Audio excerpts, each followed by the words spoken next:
أكثر الأماكن سعادة في العالم. هذا الشعار هو اللي كتروج ليه شركة ديزني وكيعكس الصورة المثالية اللي بغاو يبينوها للناس على الحدائق ديالهم الترفيهية والمنتجات ديالهم. الشعار كيخلي الناس يفكروا في الشمس والابتسامات والسعادة، ولكن إلا درنا شي بحث عميق في تاريخ ميكي ماوس غادي نكتشفوا أن هذه الصورة عندها جانب مظلم. كيفاش جات الفكرة لخلق هذه الشخصية؟ شنو هو التاريخ ديالها الحقيقي؟ واش كاين شي جوانب مظلمة مخفية ورا شخصية ميكي ماوس اللي ديزني تحاول تخفيها؟ السلام عليكم، مرحبا بكم في قناة سرداب القصص. في هذا الفيديو غادي نهضروا على الجانب المظلم ديال واحد من اشهر الشخصيات الكرتونية في العالم، ميكي ماوس. وقبل ما نبداو ما تنساوش تخليو واحد لايك وتشتركوا في القناة باش يوصلكم كل جديد. نبداو.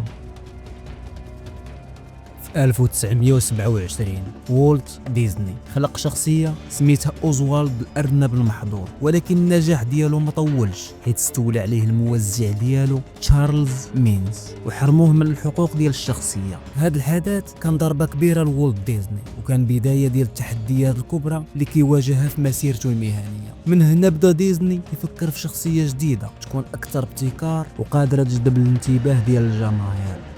في واحد الرحلة ديالو في تران من مانهاتن لوس أنجلوس جات واحد الفكرة أنه يحول الأرنب لفأر وسماه مورتيمير، ولكن مراته ليليان نصحته أنه يسميها ميكي، وهذا الشيء كيفاش تولدت شخصية ميكي ماوس. الفكرة ديال تحويل الأرنب للفأر كانت فكرة غير تقليدية حيت الفأر كان كيرمز للذكاء والمرونة، وهذا التغيير كان عنده تأثير كبير على داك الشيء اللي غيوقع من بعد. أول ظهور لميكي كان في فيلم بلينك كريزي 1928 اللي كان مستوحى من الرحلة الشهيرة ديال تشارلز ليندبرغ اللي عبر المحيط الأطلسي على متن طائرة.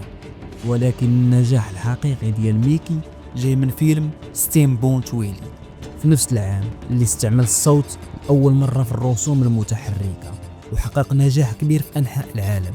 هاد الفكرة المبتكرة غيرت صناعة الرسوم المتحركة للأبد وجعلت ميكي ماوس رمز للابتكار والإبداع. وواحد من الجوانب المظلمة اللي الناس ما كيعرفوهاش هي أن التصميم ديال ميكي ماوس كان مستوحى من عروض المينستريل، وهي عروض كانت كتمجد العنصرية بشكل كبير في أمريكا. هاد العروض كانت كتعرض شخصيات ملونة ومبتهجة بطريقة سلبية، وكيتم التجسيد ديالهم بطريقة فيها مبالغة في رسم الملامح، فم كبير وعينين غرابين، وهي نفس المبالغات اللي كانت كاين في الرسوم المتحركة الأولى ديال ميكي ماوس. الفكرة من وراء هاد التصاميم كانت ترفيهية، ولكن في نفس الوقت كان كاين فيها واحد الإهانة ثقافية وتحريف للصورة التقليدية للفئات المهمشة.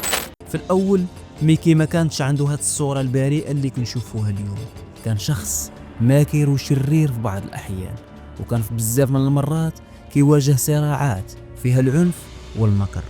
هاد التصور كان مشترك مع شنو كان كيعرضوه عروض المينستريل من صور مبالغ فيها للكوميديا القاسية. ولكن مع الوقت تطورت الشخصية وتبدلات الملامح ديال ميكي وولات أكثر ودية وبراءة. من الغريب أن ميكي ماوس كان عنده دور كبير في تغيير قوانين حقوق الطبع والنشر في أمريكا.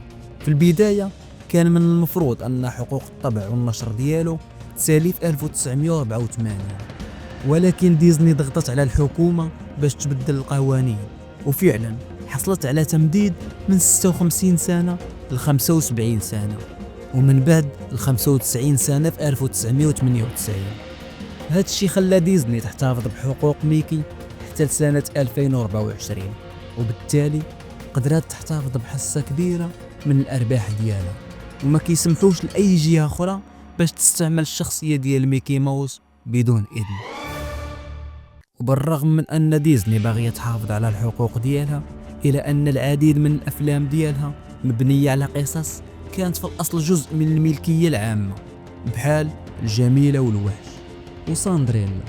هاد التعديلات في قوانين حقوق الطبع والنشر عطلات فرص جديدة ديال الإبداع في المجال الفني، ولكن في نفس الوقت كانت كتساهم في تعزيز قوة ديزني وتوسيع الامبراطوريه التجاريه ديالها.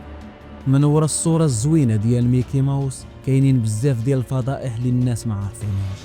من بين هاد الفضائح كان اختفاء ريبيكا كورين. في 2011 كانت عامله في رحله بحريه لشركه ديزني واختفت وسط الرحله. رغم الادله اللي كانت كتشير انها جريمه قتل، ديزني ما كانتش عندها شفافيه في التحقيقات. القضيه بقات مخبيه لعده سنوات، وهذا الشيء خلى بزاف من النقاد يطرحوا اسئله حول النزاهه والاخلاقيات ديال الشركه. في 1958 شركه ديزني دارت فيلم وثائقي سميتو وايت ويتنس، وكان فيه مشهد كيوري مجموعه ديال ليمنجز، هو واحد النوع ديال القوارض كيرميو راسهم من فوق واحد الجبل وكينطاحوا. ولكن من بعد تبين ان هذا المشهد ما كانش حقيقي وانما كان مفبرك. المخرجين ديال الفيلم جابوا الليمنجينز وحركوهم بالقوه ورماوهم باش يبينوا المشهد وكانه انتحار جماعي، وهو في الحقيقه غير خرافه كانت منتشره بزاف في ذاك الوقت. هاد فضيحه لاحقات ديزني بزاف حيت زوروا الحقيقه وضلوا الجمهور. انتاج مشهد مزيف على انها حاجه طبيعيه في الحياه البريه. وزيد على هاد الشيء في 1989 شركة ديزني تعرضت لانتقادات كبيرة بسبب معاملة الحيوانات في حديقة ديسكوفرد ايزلاند، وواجهوا 16 تهمة في المحكمة بسبب القتل والتعذيب ديال الطيور البرية. القضية كانت معقدة لبزاف ديال المتابعين، حيث الشركة اللي كتبرز راسها بأنها كتهتم بالحيوانات والطبيعة كانت في الواقع هي اللي كتسبب لهم في الضرر. هادشي اللي خلى الناس يشكوا في المصداقية ديالها ويطرحوا تساؤلات على النوايا الحقيقية ديالها. بلا شك ميكي ماوس ولا واحد الرمز عالمي اللي حقق نجاح كبير وما عندوش مثيل في عالم الترفيه، ولا محبوب عند الصغار والكبار في العالم كامل. ولكن مهم بزاف نكونوا واعيين بان هاد الصورة الزوينة والمثالية اللي كيبان بها ميكي خبيه وراها واحد التاريخ اللي ماشي ديما ناصع، تاريخ معقد وفيه جوانب مظلمة كتتعلق بالعنصرية والتلاعب بالقوانين وحتى بعض الفضائح اللي ما بغاتش ديزني الناس يعرفوا عليها. ربما ميكي ماوس هو أكثر شخصية معروفة في العالم، ولكن ماشي الكل كيعرف الجانب الآخر من القصة، هذا الجانب اللي ديزني حاولت طول السنين تخبيه وما تبينوش للعالم. إلا كنتي بغيتي تظن أن ديزني هي أكثر الأماكن سعادة في العالم ماشي مشكل، ولكن خاصك تكون واعي بالتاريخ ديال هاد الشخصية. تالله.